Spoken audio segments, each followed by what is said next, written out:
তো দিন দিন মুসলিমরা ফিতনার দিকেই যাচ্ছে। এই যে ফিতনা ব্যাপক হবে, এটা কিয়ামতের একটা আলামত। মুসলিমদের উপরে কিভাবে ফিতনাগুলো ছড়িয়ে পড়বে বা মুসলিমরা কি কি ধরনের ফিতনায় জড়িয়ে যাবে, এই নিয়েও কয়েকটা খুতবা হয়ে গেছে। যেমন মুসলিমদের জীবনের একটা বড় ফিতনা হলো মুসলিমরা মুসলিমদেরকে ক্ষতি করবে, মুসলিমের দ্বারাই মুসলিম ক্ষতিগ্রস্ত হবে। যেমন মুসলিম মুসলিমকে হত্যা করে, মুসলিম মুসলিমের সম্পত্তিকে বাজেভাবে গ্রহণ করে, মানে জানমাল মুসলিমের দ্বারাই বেশি ক্ষতিগ্রস্ত হবে। এটা রাসূলুল্লাহ সাল্লাল্লাহু আলাইহি সাল্লাম বলেছেন। মুসলিমদের উপরে দ্বিতীয় ফিতনা হলো মুসলিমরা আমল করা ছেড়ে দেবে। আপনি রাসূলুল্লাহ সাল্লাল্লাহু আলাইহি ওয়াসাল্লাম এবং সাহাবায়ে কেরামদের জীবনী থেকে শিক্ষা নেন, দেখেন তো তারা কি আমল করতো আর আমরা কি করি। তাদের তুলনায় আমাদের আমল এতটা কমে গেছে যে আজকে আপনাকে সুন্নত নফলের কথা বলবো দূরের কথা, আজকে আপনি ফরজ সালাতে ঠিকমতো আদায় করেন না। আজকে আমাদের মুসলিম সমাজের চিত্র এটা নয়। অধিকাংশ মুসলিমরা আমরা ফরজ কাজগুলোই ছেড়ে দিচ্ছি, যেখানে মুসলিমদেরকে আমরা হয়তো সেই বক্তব্য দিতাম যে নফল সিয়ামের গুরুত্ব, নফল সালাতের গুরুত্ব, নফল দান সৎকার গুরুত্ব, কিন্তু মুসলিম যাকাত দেওয়াই বন্ধ করে দিয়েছে। তো কতটা অধঃপতন নেমে এসেছে মুসলিমদের উপরে। মুসলিমদের এর থেকেও বড় ফিতনা আসতে যাচ্ছে, যে রাসূল সাল্লাল্লাহু আলাইহি ওয়াসাল্লাম বলেছেন আমার উম্মতের একটা অংশ, বৃহৎ অংশ, তারা ইহুদি নাসারাদের অনুকরণে লেগে যাবে। তারা নিজের ধর্ম ছেড়ে দিয়ে ইহুদি নাসারাদের অনুকরণে লেগে যাবে, আর দুনিয়া মুসলিমদেরকে ওই দিকেই নিয়ে যাচ্ছে। এভাবে মুসলিমদের জীবনে যে ফিতনাগুলো আসবে, তার একটা ফিতনা হলো আমানতদারিতা উঠে যাওয়া। মুসলিমরা আমানতের খেয়ানত করবে, যেটা গত পর্বে, গত চাষারাতে খুতবায় আলোচনা হয়েছে। এক দুই খুতবা আগে যে রাসূলুল্লাহ সাল্লাল্লাহু আলাইহি ওয়াসাল্লাম বলেছেন লা তাকুমুস সাআ বা ফান্তাজিরিস সাআ, তোমরা কিয়ামত অপেক্ষা করো, ততক্ষণ পর্যন্ত হবে না এভাবে। ইযা দুইয়াতিল আমানা ফান্তাজিরিস সাআ, যখন দেখবে যে আমানতের খেয়ানত করা হচ্ছে, তখন তোমরা অপেক্ষায় থেকো যে কিয়ামত আর বেশি দিন বাকি নেই। তখন কিভাবে আমানতকে নষ্ট করা হবে সেটা প্রশ্ন করা হয়েছে, সেই পর্ব নিয়ে আলোচনা হয়েছে। কিন্তু এই টুকরা থেকে আমি আপনাকে বোঝাতে চাচ্ছি যে আমানতের খেয়ানত করা এটা কিয়ামতের একটা লক্ষণ। আর মুসলিমদের দ্বারাই এখন আমানতের খেয়ানত সবচেয়ে বেশি হয়, এবং এর ভয়াবহ পরিণাম সম্পর্কে কিন্তু কোরআন হাদিসে যথেষ্ট কথা রয়েছে। একটা কথা স্মরণ রাখতেই হবে, আমানতের খেয়ানত করা এটা মুনাফিকদের যে 4টা গুণ তার মধ্যে একটি। এজন্য যারা আমানতের কদর করেন না, আপনারা সতর্ক সাবধান হয়ে যান। আজকে পদে পদে আমানতের খেয়ানত করা হয়, সব সেক্টরে আমানতের খেয়ানত করা হয়। এটা শুধুমাত্র রাষ্ট্রীয় পর্যায়ে না, ব্যক্তি পর্যায়ে, এমনকি ধর্মের মধ্যেও আমানতের খেয়ানত চলতেছে। ধর্মের বক্তা যারা, আমরা হুজুররা, এদের মধ্যে আমানতের খেয়ানত হয়। যারা বিশেষ করে নিজের শ্রোতাদের দৃষ্টি আকর্ষণ করার জন্য কোরআন সুন্নাহর বাইরে বক্তব্য দেয়, বিভিন্ন বাতিলপন্থী বেদাতি যারা, তারা সবাই ধর্মের সাথে খেয়ানত করতেছে। এটা যদি এটা আমানত ছিল, মিম্বরের আমানত, যে এখান থেকে কোরআন হাদিসেই প্রচার করা হবে, কিন্তু তারা গালগপ্প কিচ্ছা অনেক সময় বর্ণনা করে। তাহলে আলহামদুলিল্লাহ এখন পর্যন্ত কোরআন সুন্নাহ দ্বারা পরিচালিত যে মসজিদগুলো আমরা দাবি করি, তারা অতটা আমানতের খেয়ানত এখনও করতেছে না, কারণ তারা এখনও কোরআন হাদিস দিয়েই খুতবা দিয়ে থাকে। তবে কোনো কোনো জায়গায়, কোনো কোনো ব্যক্তি পর্যায়ে আমানতের খেয়ানত এটা হতে পারে যে সময় উপযোগী কথা হয়তো তারা বলে না, এক্ষেত্রে কিছুটা পাশ কাটিয়ে যায়, এতটুকু খেয়ানত তাদের দ্বারা হচ্ছে। তা আমরা দোয়া করি সর্বোপরি আল্লাহ আমাকে এবং আপনাদেরকে যেন আমানত রক্ষা করে চলার তৌফিক দান করেন। তো মুসলিমদের জীবনে এটা বড় একটা ফিতনা। চতুর্থ ফিতনা যেটা রাসূল সাল্লাল্লাহু আলাইহি ওয়াসাল্লাম বলেছেন, এগুলো কিন্তু বড় বড় একটা ফিতনা। রাসূল সাল্লাল্লাহু আলাইহি ওয়াসাল্লাম বলেছেন পৃথিবীর শেষ দিকে দুনিয়াতে সম্পদের মাত্রা বাড়িয়ে দেওয়া হবে, সম্পদ বৃদ্ধি করে দেওয়া হবে, আর এটা হচ্ছে কিয়ামতের একটা আলামত। রাসূল বলছেন লা তাকুমুস সাআ হাত্তা ইউকসিরাল মাল ওয়া ইয়াফিদ, এটা ইমাম মুসলিম কোট করেছেন। কিয়ামত ততদিন পর্যন্ত কায়েম হবে না যতদিন পর্যন্ত পৃথিবীকে আল্লাহ মালামাল করে দেবে। তার মানে এই পৃথিবীর ভূগর্ভে যত সম্পত্তি আছে এগুলো বেরিয়ে যাবে। আর দেখতে পাচ্ছেন অলরেডি বহু বছর আগে থেকে তেল পৃথিবীর মানুষ পাচ্ছে, স্বর্ণের খনি পাচ্ছে, বিভিন্ন দামি দামি জিনিসের যত পদার্থ আছে সেগুলোর খনি উদ্ভাবন বা উদ্ঘাটন হয়ে যাচ্ছে। সবচেয়ে বড় যে বিপর্যয়টা ঘটবে সেটা কি? কিয়ামতের পূর্বে। সেই হাদিস আপনারা জানেন যে ফোরাত নদীতে স্বর্ণের পাহাড় ভেসে যাবে, আর সেই স্বর্ণকে কেন্দ্র করে পৃথিবীর মানুষের মাঝে এত বেশি হতাহত হবে। রাসূল সাল্লাল্লাহু আলাইহি ওয়াসাল্লাম শুধু পরিসংখ্যানটা শুনিয়ে দিই, সেটা কি হবে? রাসূল বলেছেন, সেখানে যদি সে স্বর্ণের জন্য 1000 মানুষ যেয়ে থাকে, মাত্র একজন ফিরে আসতে পারবে, 999 জনই হত্যা হবে। 999 জন। এই কথাগুলো কোনো ভার্সিটিতে পড়ানো হয় না, স্কুল কলেজের ছাত্রদেরকে শিক্ষা দেওয়া হয় না। যারা আজকের জুমার খুতবায় আসছেন, এটা আপনার কান পর্যন্ত পৌঁছে গেছে যে স্বর্ণ বেরো হবে, এই স্বর্ণ যারা আনতে যাবে সেখানে যারাই অংশ নেবে তাদের 1999 জন হত্যা হবে। কি বুঝলেন? তা রাসূল সাল্লাল্লাহু আলাইহি ওয়াসাল্লাম কি বলেছেন? পরের বর্ণনায় আসছে, তোমরা সেখানে যেও না, তা থেকে বিরত থাকো। তা রাসূল সাল্লাল্লাহু আলাইহি ওয়াসাল্লামের এই আদেশটাকে যারা মেনে নেবে তারা প্রাণে বেঁচে যাবে, আর যাদের কাছে শিক্ষা নাই তারা সেখানে যাবে আর মরবে। তো এতটা ব্যাপক হারে পৃথিবীকে ধন সম্পত্তি উন্মুক্ত করে দেবে। আজকে যে জিনিসটা বলবো সেটা হচ্ছে তার এই সম্পদের ফিতনা। এটা একটা মুসলিমদের জীবনের অনেক বড় একটা ফিতনা বা পরীক্ষা। এই সম্পর্কে কোরআন হাদিসে যথেষ্ট কথা রয়েছে। আসুন দুই একটা আয়াত এবং হাদিস আপনার কাছে পেশ করা হোক। কোরআন আল্লাহ সুবহানাহু ওয়া তাআলা ডাইরেক্ট বলেছেন, সম্পদ হচ্ছে তোমাদের জন্য ফিতনা। এই মর্মে কয়েকটি আয়াত আছে, তার মধ্যে একটি আয়াত সূরা আনফাল 8 নম্বর, সূরা 28 নম্বর এবং সূরা আপনার তাগাবুন 64 নম্বর সূরা তার 15 নম্বর আয়াতে পেয়ে যাবেন। সূরা আনফালের মধ্যে যে আয়াতটি আছে আল্লাহ বলেছেন ওয়ালামু, আর তাগাবুনের মধ্যে ইন্নামা আমওয়ালুকুম এইভাবে বলা হয়েছে। তো ওয়ালামু তোমরা জেনে রাখো, আন্নামা আমওয়ালুকুম ওয়া আওলাদুকুম ফিতনা ওয়া আন্নাল্লাহা ইনদাহু আজরুন আযীম, আর আল্লাহর কাছে মহা পুরস্কার রাখা আছে।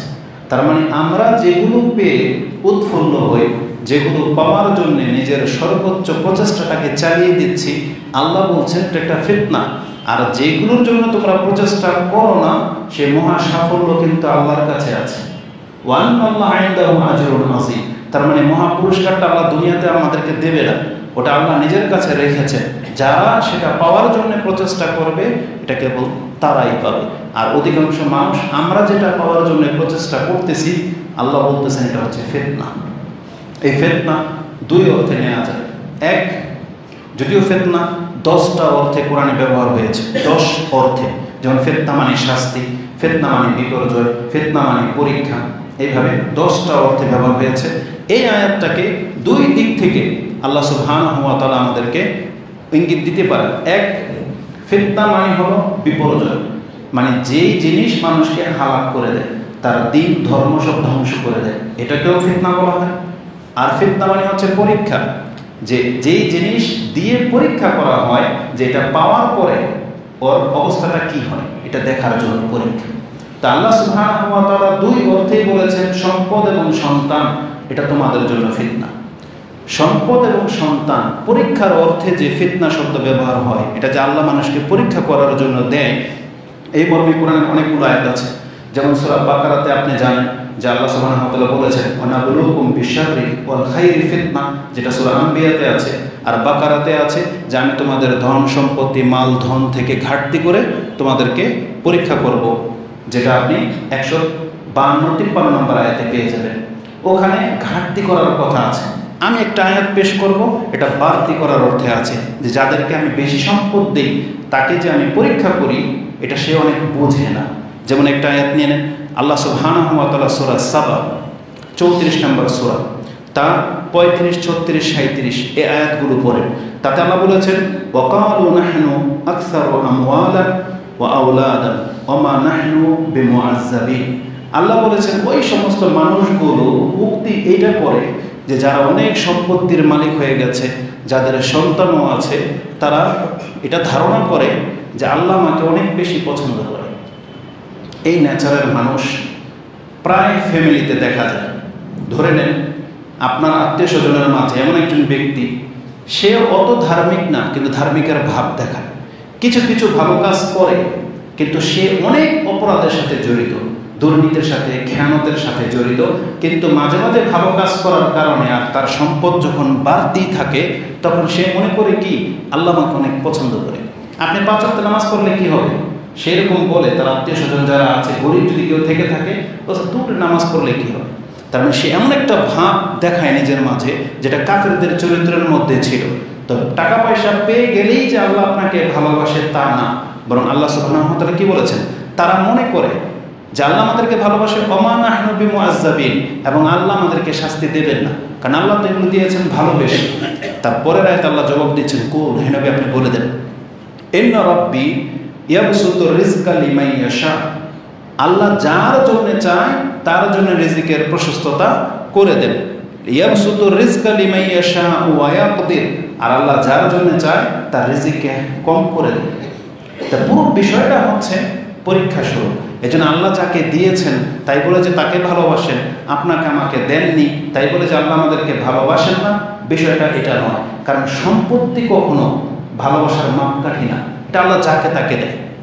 যদি এটা আপনি কিভাবে বুঝবেন, পৃথিবীর সবচেয়ে বিজ্ঞ বা সবচেয়ে বড় পয়সাওয়ালা একজন মুসলিমকে নিয়ে নেন, পৃথিবীর রেকর্ড এটা দেখাইতে পারবো যে এই মুসলিম পয়সাওয়ালার চাইতেও আল্লাহ এমন অনেক কাফেরকে তার দ্বিগুণ দিয়ে রেখেছেন। তাহলে আপনি কি বলবেন, তাহলে এই মুসলিমকে আল্লাহ ভালোবাসে যেহেতু পয়সা দিয়েছে, তখন তো আমি বলবো তাহলে ওই কাফেরকে তো আল্লাহ বেশি ভালোবাসে আর তার বেশি পয়সা। পৃথিবীতে সবচেয়ে শক্তিধর ছিল ফেরাউন, তাই না? তো সে তো মুসলমানই ছিল না, কিন্তু তাকে তো আল্লাহ অর্ডার দিয়ে রেখেছি। তাই জন্য পেয়ে গেলেই ভাববেন না যে আল্লাহ আপনাকে পছন্দ করে। এর যেই আয়াতটা আছে সেটা আমরা ফিতনা থেকে বাঁচার পর্বে আলোচনা করব, একটু পরেই সেই আয়াতটা আসবে। এখান থেকে যেটা আমি আপনাকে দেখাতে চেয়েছি, কুল ইন্না রাব্বি ইয়াবসুতুর রিজক, আল্লাহ যার জন্য চায় রিজিকের বর্ধিত করে দেন। তার মানে এটা ভালোবাসার নমুনা নয়, এটা হচ্ছে বিষয়। দ্বিতীয় অর্থে যে ইন্নামা আমওয়ালুকুম ফিতনা, এই সম্পদ হচ্ছে তোমাদের জন্য বিপর্যয়, এই অর্থে যে কোরআনে ব্যবহার হয়েছে, রাসূলুল্লাহ সাল্লাল্লাহু আলাইহি ওয়াসাল্লামের একটা হাদিস থেকে নিয়ে নেন। সম্পদ এই উম্মতের জন্য কত বড় বিপর্যয়ের জিনিস, এটা কত মারাত্মক জিনিস।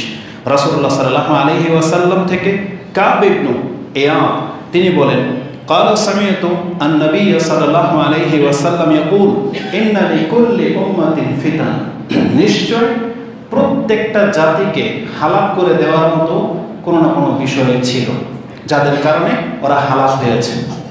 যেই বিষয়গুলো লোভে পড়ে বা যেই বিষয়গুলোর কারণে অপরাধে জড়ানোর কারণে এদেরকে হালাক করে দেওয়া হয়েছে, রাসূল বলেছেন আমার উম্মতকেও হালাক করে দেওয়ার মতো বহু কিছু আছে। তার মধ্যে এক নম্বরে আছে ও ফিতনাতু উম্মতি আল-মা, আমার উম্মতকে যদি হালাক করে দেয় কোনো কিছু, ধর্ম থেকে যদি বিচ্যুত করে দেয়, তার এটা প্রধান কারণ হচ্ছে সম্পদ। প্রধান কারণ সম্পদ, টাকা পয়সা, লোভ, এটা হচ্ছে প্রধান কারণ, যেটা আপনি তিরমিজিতে কিতাবুজ যুহুদে পেয়ে যাবেন। অন্তরকে নরম করার অধ্যায় 34, হাদিস নাম্বার হচ্ছে 2336 নম্বর হাদিস। সম্পদ যে মানুষকে হালাক করে দেয়, এই সম্পর্কে রাসূলুল্লাহ সাল্লাল্লাহু আলাইহি ওয়াসাল্লামের আরেকটি সতর্কবাণী নিয়ে নেন, যেটা সাহিহ ইবনে হিব্বানে রয়েছে 694 এবং সিলসিলাতুল আহাদিস সাহিহার মধ্যে 1703 নম্বরে সহিহ হিসেবে উল্লেখ করা হয়েছে। আবু মুসা আল আশআরী قال رسول الله صلى الله عليه وسلم আলা ইন্না দিনারা ওয়া দিরহাম, নিশ্চয় এই যে দিনার এবং দিরহাম রয়েছে, আহলাকা মান কানা ক্বাবলাকুম, তোমাদের পূর্বের জাতিকে এই দুইটা জিনিসের লোভে ধ্বংস করেছে। দিনার আর দিরহাম মানে স্বর্ণ আর রূপার মুদ্রা, এই দুইটা জিনিসই তোমাদের পূর্বের জাতিকে ধ্বংস করেছে। ওয়াহুমা, আর এই দুইটাই মুহলিকাকুম, এই দুইটাই আবার তোমাদেরকে ধ্বংস করে দেবে। তার মানে যেই দুইটা সম্পদ বিগত জাতির হালাক হওয়ার কারণ, রাসূল বলেছে এটা তোমাদেরকেও হালাক করে দেবে। এটা সহিহ ইবনে হিব্বানে রয়েছে। তার মানে সম্পদের চাহিদা মানুষকে হালাক করে দেয়, আর এটা আমাদের এই উম্মতের জন্য অনেক বড় একটা ফিতনা। এগুলো কোরআন হাদিসে রয়ে গেছে। তো সম্পদের চাহিদা মানুষকে কতটা হালাক করে দেয়, রাসূলুল্লাহ সাল্লাল্লাহু আলাইহি ওয়াসাল্লাম একটা এক্সাম্পল দিয়ে বুঝিয়েছেন। যেই এক্সাম্পলটি, উদাহরণটি আপনি তিরমিজিতে পেয়ে যাবেন, হাদিস কিতাবুল যুহুদের মধ্যে রয়েছে 2416 কিতাবুর রিকাব, যেটা 35 নম্বর অধ্যায়। তাতে মালিক আল আনসারী কানা রাসূলুল্লাহ সাল্লাল্লাহু আলাইহি ওয়াসাল্লাম মা যিবানি জাইআনি উরসিলা ফি গানামি বিআফসাদা লাহা মিন হিরসিল মারই আলাল মাল ওয়া শারাফি লিদীনিহি।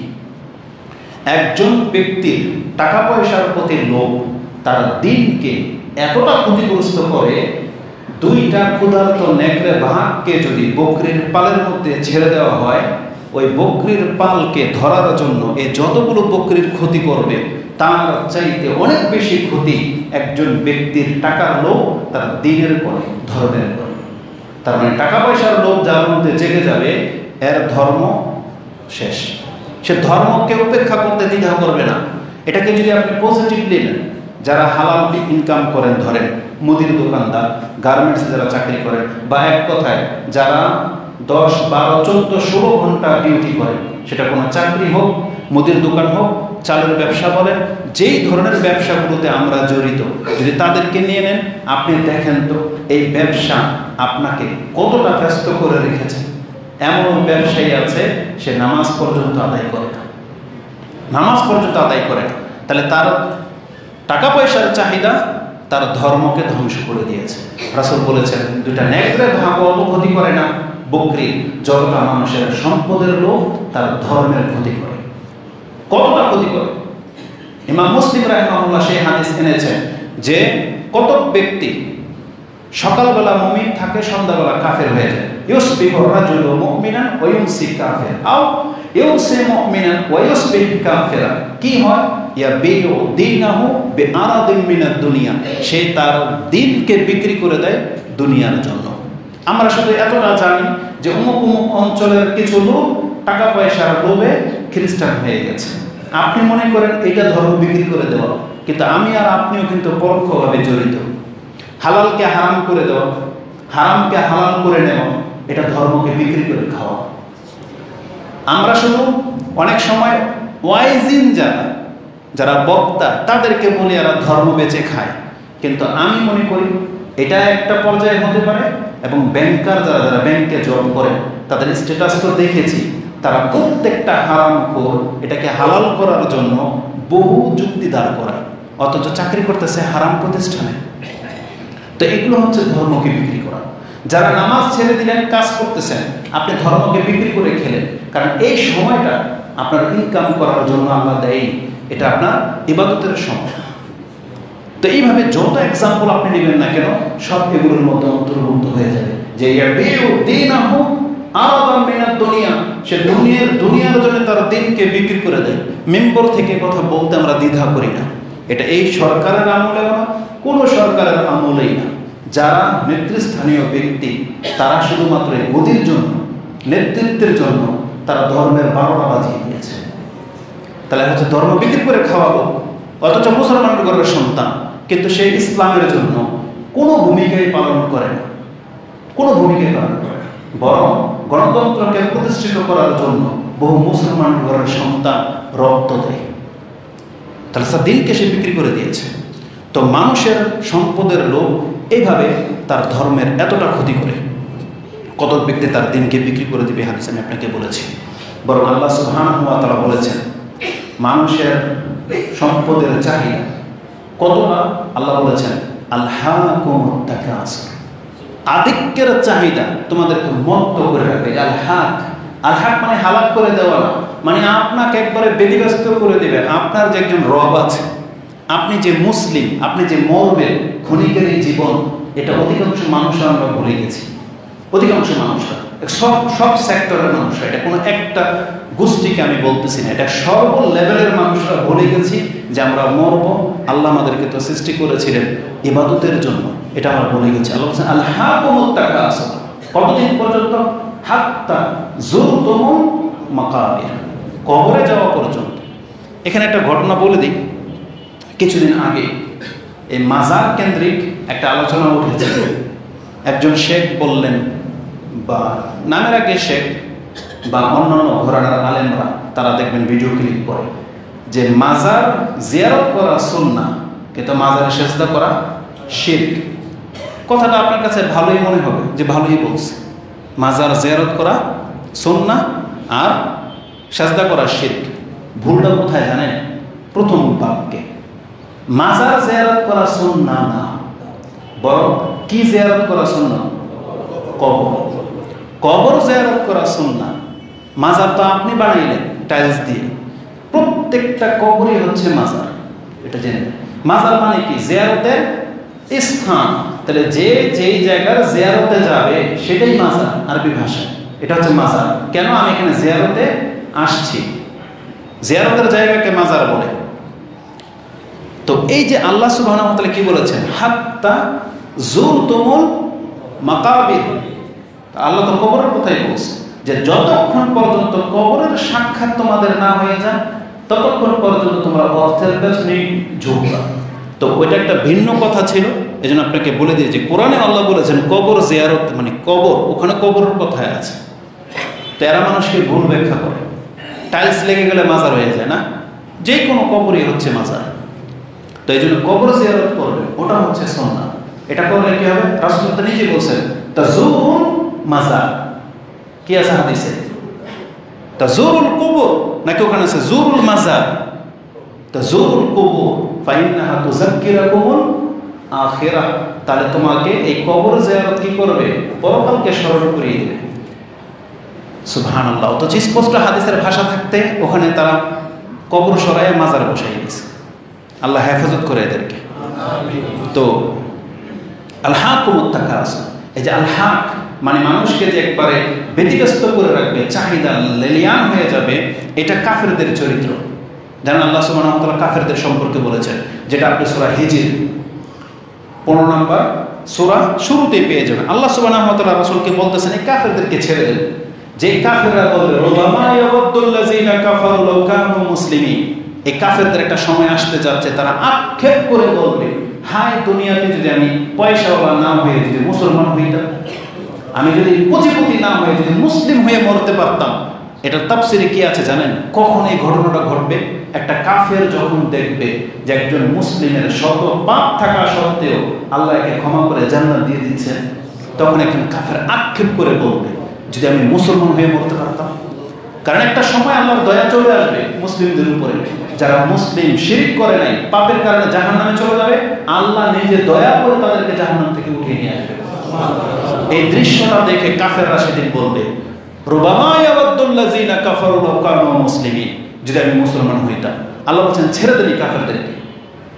এরপর আয়াত আল্লাহ সুবহানাহু ওয়া তাআলা বলেছেন যারহুম ইয়াকুলু ওয়া ইয়াতামাত্তাউ ওয়া ইউলহিহিমুল আমাল, তাদেরকে ছেড়ে দেন, তারা খায় দায় ফুর্তি করুক, এদের মনের যে চাহিদাটা, এই চাহিদার উপরে তারা ডুবে থাকুক। এই যে ডুবে থাকা মানে গার্ক হয়ে যাওয়া, মানে এগুলোই শুধু রাত দিন টেনশন, চিন্তা। সকাল হলে কি হবে, কয় টাকা ইনকাম করব, কি করব, কি খেলাম না খেলাম, এগুলো নিয়েই শুধু তাদের চিন্তা। আল্লাহ বলছে কি ওয়াইলহিমুল আমাল, আমাল মানে হচ্ছে নিজের খায়েশ চাহিদা। তো এটা কাফেরদের চরিত্র, শুধু সম্পদ বৃদ্ধি করা, দুনিয়ার লোভ, কি করলাম, কে কি করলো, এত বছর কেটে গেল কিছুই করতে পারলাম না, এই হায় হতাশ আক্ষেপ করা। অথচ সে মরে গেলে কি হবে এটা নিয়ে একবার ভাবে না মুসলিম। আজকে এতটা পর্যায়ে মুসলিম সম্পদের দিকে ঝুঁকে গেছে। তো আর যাদের সাথে ইবাদতের কোনো সম্পর্ক নেই, বেদিন, তাদের চরিত্র কি? রাসূলুল্লাহ সাল্লাল্লাহু আলাইহি ওয়াসাল্লাম বলেছেন, ইবনে আব্বাস রাদিয়াল্লাহু তাআলা আনহুমা থেকে তিনি বলেন, ইয়াকুলু সামিআতু নবী সাল্লাল্লাহু আলাইহি ওয়াসাল্লাম ইয়াকুল লাউ কানা লিইবনি আদম ওয়াদিয়ান মিন মালিন লাবতাগা সালিসা, যদি আদম সন্তানকে 2টা উপত্যকা ভরা সম্পদ দিয়ে দেয়, তাহলে আদম সন্তানের চাহিদা কি? সে মনে করবে যে আমাকে আরেকটা যদি দেওয়া হতো। আরেকটা বর্ণনায় আসছে স্বর্ণের কথা, ওয়াদিয়ান মিন যাহাবিন আহাদা, যদি কোনো ব্যক্তিকে একটা পাহাড় স্বর্ণ দিয়ে দেওয়া হতো তাহলে সে আরেকটা তালাশ করতো। আজকে আমাদের প্রত্যেকের চাহিদা যেন কেন এমন হয়ে যাচ্ছে, কেন যেন এমন হয়ে যাচ্ছে, অথচ আমাদেরকে সতর্ক করা হয়েছিল এই সম্পদের লোভ এটা কিন্তু একটা ফিতনা। আজকে অধিকাংশ মুসলিমরা আমরা সেই ফিতনায় পতিত হয়ে যাচ্ছে। আল্লাহ আমাদেরকে হেফাজত করুন। ইমাম আনাস রাদিয়াল্লাহু তাআলা এবং উবাই ইবনে কাব তারা বলতেন যে এই হাদিসটাকে আমরা কোরআনের আয়াত মনে করতাম, যে আল্লাহ সুবহানাহু ওয়া তাআলা বলেছেন যে আদম সন্তানের পেট ভরবে না, ওয়ালা ইয়ামলা জাওফা ইবনে আদম ইল্লা আত-তুরাব, কবরের মাটি ছাড়া আদম সন্তানের পেট ভরার নয়। ওয়া ইয়াতুবুল্লাহু আলা মান তাব, তবে আল্লাহ ওই ব্যক্তিকে ক্ষমা করবেন যারা ওর কাছে তওবা করে ফিরে আসবে। এই হাদিসের মধ্যে এই টুকরাটা আছে। তো আনাস বলতেছেন উবাই ইবনে কাব, এবং আমরা ভাবতাম এটা কোরআনের আয়াত, কিন্তু যখন আল্লাহ বললেন আল হাকুমুত তাকাসুর, এই সূরা যখন নাজিল হলো তখন বুঝলাম যে এটা হাদিস, আর আল হাকুমুত তাকাসুর এটা হচ্ছে কোরআনের আয়াত, এটা হচ্ছে হাদিসের ব্যাখ্যা। তো আল্লাহ সুবহানাহু ওয়া তাআলা এদেরকে নিন্দা করেছেন যারা শুধু সম্পদের পেছনে ছোটে। তারা ভুলে গেছে যে আল্লাহ সুবহানাহু ওয়া তাআলা রিজিকের মালিক। আল্লাহ সুবহানাহু ওয়া তাআলা প্রত্যেককে তারা পরিমিত রিজিক দেওয়ার ওয়াদা করেছেন, যদি সেটা আপনি হালালভাবে নেন। আপনাকে সেটা হালালভাবে নিতে বলা হয়েছে। আল্লাহর বান্দাদের চরিত্র কি আপনি ভুলে গেছেন হয়তো সে আয়াত, যেটা সূরা নূর 24 নম্বর সূরার 37-এ আল্লাহ বলেছেন রিজালুন লা তুলহিহিম তিজারাতুন ওয়ালা বাইউন আন যিকরিল্লাহি ওয়া ইকামিস সালাহ।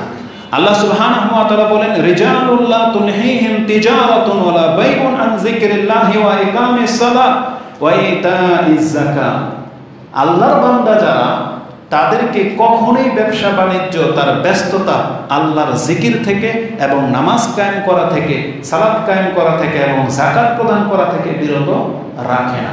সম্পত্তির কোনো লোক তাদেরকে কোনোদিন ইবাদতকে নষ্ট করতে পারে না, ইবাদত থেকে তাদেরকে সরাতে পারে না। তারা 5 ওয়াক্ত নামাজ ঠিকই পড়বে, সে কোটিপতি হলেও পড়বে, যাকাত ঠিকই দেবে, তাকে কেউ জবরদস্তি করার না থাকলেও যাকাত দেবে স্বেচ্ছা, এবং সে আল্লাহর জিকিরকে কোনোদিন ভুলবে না। এটা হচ্ছে আল্লাহর বান্দাদের গুণ। কিন্তু আমাদের চরিত্র কি, এটা আগেই বলেছি, আমরা ফরজ নামাজে ছেড়ে দিয়েছি। তাহলে আমরা এখন আল্লাহর বান্দা রইলাম নাকি দুনিয়ার গোলাম হয়ে গেলাম? আমাদেরকে একটু ভেবে দেখা উচিত ছিল, একটু ভেবে দেখা উচিত। আমরা তো লজ্জা পাবো যে আপনাদেরকে যদি বলি সুন্নত নামাজ বেশি করে পড়েন, লজ্জা লেগে যাবে আমাদের। কারণ আমাদের এখন দাবি হলো মুসলিম, আপনি 5 ওয়াক্ত ফরজ নামাজকে ঠিক করেন। মুসলিম মা বোনদেরকে আমাদের বলবো আগে আপনি পর্দা ঠিক করেন, যেটা আপনার উপরে ফরজ, 5 ওয়াক্ত নামাজ ঠিক করেন, তারপরে নফল সিয়াম সাদকার ব্যাপারে আসবে। সময় যদিও লম্বা হয়ে যাচ্ছে। রাসূলুল্লাহ সাল্লাল্লাহু আলাইহি ওয়াসাল্লাম আমাদেরকে সতর্ক করে দিয়েছে, হালাক হবে তারা যারা শুধু পয়সার পেছনে ছোটে। রাসূলুল্লাহ সাল্লাল্লাহু আলাইহি ওয়াসাল্লাম বলেছেন তাইসা আদ্দুদ দিনার ওয়া দিরহাম, ধ্বংস হোক তারা, সম্পদের গোলাম যারা তারা, এবং যাদেরকে ওই যে পোশাক আশাকের কথাও আসছে যে কাতিফাতি ওয়াল খামিসাতি, মানে রেশমের পোশাক, মোটা পোশাক, শীত গরমের মধ্যে যেটা আমাদের চাহিদা। অধিকাংশ ঘরে অশান্তি ঝগড়া হয় মহিলাদের কেন্দ্র, শুধু পোশাক আশাককে কেন্দ্র করে, ঈদের ড্রেসকে কেন্দ্র করে নিয়ে ঝগড়া হয়। তো যারা শুধু পেলে খুশি, না পেলে অসন্তুষ্ট, শ্বশুর বাড়ির প্রেক্ষাপট নিয়ে নেন, শ্বশুর বাড়ি থেকে পেলে খুশি, না পেলে অসন্তুষ্ট। এখানে রাসূল কি বলেছেন যে ইন উতিয়া রাদি ওয়া ইন লাম ইউতা লাম ইয়ারদা, তাকে দিলে সে খুশি হয়, না দিলে সে খুশি হয় না। এটা সংগঠনের মধ্যে ফিট করতে পারেন। সংগঠন থেকে যদি কেউ কিছু পায় তাহলে সে সংগঠনের প্রতি খুশি, আর সংগঠন যদি কাউকে কিছু দিতে না পারে কর্মী, তখন সে অখুশি। জীবনের সব সেক্টরে, কোম্পানি নিয়ে নেন, মালিক যদি আপনার কাজের চেয়ে বেশি কিছু দিয়ে দেয় আপনি খুশি, না দিলে আপনি খুশি নন। মানে এটা জীবনের সব ক্ষেত্রে, সবার মধ্যে, আমাদের মধ্যে, সবার মধ্যে এটা আছে যে আল্লাহর পক্ষ থেকে সে পেলে খুশি, না পেলে, যেমন প্রায় মানুষ আমাদেরকে বলে যে হুজুর আমরা আল্লাহর কাছে এত দোয়া করলাম, আল্লাহ তো দেয় না, বুঝলেন? আর যারা পেয়ে গেছে আপনি খবর নিয়ে দেখেন, তারাও কিন্তু আল্লাহকে ভুলে গেছে। যাদেরকে আল্লাহ অঢেল দিয়েছে, বলতে পারবেন তারা বেশি নামাজি? এই 5 ওয়াক্ত নামাজে যারা প্রথম কাতারে আসে সব কোটিপতি, বলতে পারবেন? বরং তারা বেশি পাওয়ার কারণে মসজিদে ঢুকতে পারে না, মসজিদে আসতে পারে না। আর আপনি বলতেছেন আল্লাহ আপনার কথা শোনে না। আরে সবচেয়ে বড় ডাক তো আল্লাহ শুনেই নিয়েছেন, যে আল্লাহ এখন পর্যন্ত আপনাকে মুসলমান করে রেখেছে। এটাই সবচেয়ে বড় জিনিস। এর উপরে যদি আমরা মরে যেতে পারি কামিয়াব। আল্লাহ কি বলেছেন? ফামান সুহজিহা আনিন নারি ওয়া উদখিলাল জান্নাহ ফাকাদ ফাজ, যাকে জাহান্নাম থেকে বাঁচিয়ে বলে দেওয়া হবে তুমি জান্নাতি, আল্লাহ বলেন ফাকাদ ফাজ, এই হচ্ছে সফল কাম। আর কি চাই আমরা? অতএব আমাদের চাহিদাটাকে একটু লাগামকে টেনে ধরতে হবে, আমাদেরকে হালালের উপরে থাকতে হবে, যেটা রাসূলুল্লাহ সাল্লাল্লাহু আলাইহি ওয়াসাল্লাম আমাদেরকে শিক্ষা দিয়েছে। আবার স্মরণ করিয়ে দিই, দেখেন অর্থ সম্পদ অনেক বড় একটা ফিতনা, অনেক বড় একটা ফিতনা। এই দুইটা জিনিসই মানুষকে ধ্বংস করেছে বেশি, সন্তান আর সম্পদ। সন্তান যাদের হয় না, জানেন, সে চাইলে মানে এমন পর্যায়ে পৌঁছে যায় আপু যদি বলা হয় অমুক বাবাকে গিয়ে সেজদা করো, যদি আপনি বলেন না কেন আহলে হাদিসের সন্তান তাওহীদবাদী, এ পর্যন্ত শিরক করতে বাধ্য হয়ে যায় সন্তানের চাহিদা। কি মনে করেন? কোরআনে সেই ঘটনা আছে যে সন্তানের কারণে সে আল্লাহর সাথে শিরক করে। এটা কত বড় ফিতনা যে একজন মানুষ যদি সন্তান পাওয়া না পাওয়াকে কেন্দ্র করে মুশরিক হয়ে যায়, এটা তার জীবনের কত বড় ফিতনা। এক তো আগে চেয়েছে, যা খুশি তা করেছে সম্পূর্ণ, ওই সন্তান পাওয়ার পরে আরো বড় ফিতনা কি, একটু অসুস্থ হয়ে গেলেই বলতেছে বাচ্চা কান্না করে, তখন আর জায়েজ না জায়েজ দেখে না, দৌড়িয়ে ছুটে ওজার কাছে, কবিরাজের কাছে। তার অগোচরে তার স্ত্রী, নানি, মামি, খালা, দাদে, ফুফু তারা তাবিজ, কবজ কত কি লাগিয়ে দিয়ে বসে থাকে। এটা কত বড় ফিতনা। এই জন্য এগুলো থেকে বাঁচতে হবে। সবার আগে আপনার ঈমান, তারপরে যদি সন্তান প্রাপ্ত হন, তারপরে যদি সম্পদ প্রাপ্ত হন, আলহামদুলিল্লাহ, না পেরে আলহামদুলিল্লাহ, কিন্তু ঈমান ইসলামকে ঠিক রাখতে হবে। কিন্তু আজকে আমরা অধিকাংশ মুসলিমরা সেটা ভুলে গেছি। সম্পদটাই কেন যেন আমাদের মুখ্য হয়ে গেছে, যে এই ওতিয়ারাদি আমাদেরকে দিলেই আমরা খুশি, না দিলে আমরা খুশি না। রাসূল বলেছেন তাইসা আব্দুদ দিনার ওয়াদ দিরহাম, ধ্বংস হোক তাদের এই সম্পদের গোলামরা। আমাদেরকে কঠোরভাবে নিষেধ করা হয়েছে।